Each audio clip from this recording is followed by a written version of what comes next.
Hello people, నమస్తే. ఇవాళ capsicum onion curry ఎలా తయారు చేయాలో చూద్దాం. ముందుగా స్టవ్ మీద ప్యాన్ పెట్టి ఆయిల్ వేసి జీలకర్ర, సన్నగా తరిగిన ఉల్లిపాయ ముక్కలు, పచ్చిమిర్చి, ఇంకా కరివేపాకు వేసి కాసేపు ఫ్రై చేసుకోవాలి. ఆనియన్స్ కలర్ చేంజ్ అయిన తర్వాత అందులో కొద్దిగా అల్లం వెల్లుల్లి పేస్ట్ వేసి పచ్చివాసన పోయే వరకు ఫ్రై చేసుకోవాలి. ఇప్పుడు అందులో ఒక పెద్ద సైజ్ టమాటాని పేస్ట్ లాగా చేసుకుని అందులో వేసుకోవాలి. అది కూడా ఫ్రై అయిన తర్వాత దాంట్లో కొంచెం పసుపు, టేస్ట్కి సరిపడా సాల్ట్, 1/2 టీ స్పూన్ కారం, గరం మసాలా వేసి ఫ్రై చేసుకోవాలి.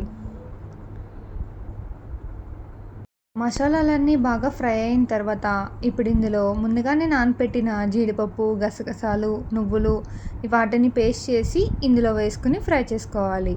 చూసారు కదండి, ఆయిల్ సపరేట్ అయ్యి ఈ మసాలా అంతా బాగా ఫ్రై అయింది కదా. ఇప్పుడు ఇందులో మనం ముందుగానే కట్ చేసి పెట్టుకున్న ఆనియన్స్ ఇంకా క్యాప్సికమ్ ముక్కల్ని వేసుకుని ఒకసారి ఫ్రై చేసుకోవాలి.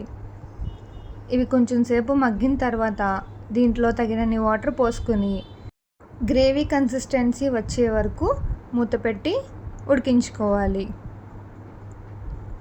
ఈ గ్రేవీ అంతా దగ్గర పడిన తర్వాత దీంట్లో సాల్ట్ అది చెక్ చేసుకుని కొత్తిమీర వేసుకుని సర్వ్ చేసుకోవడమే.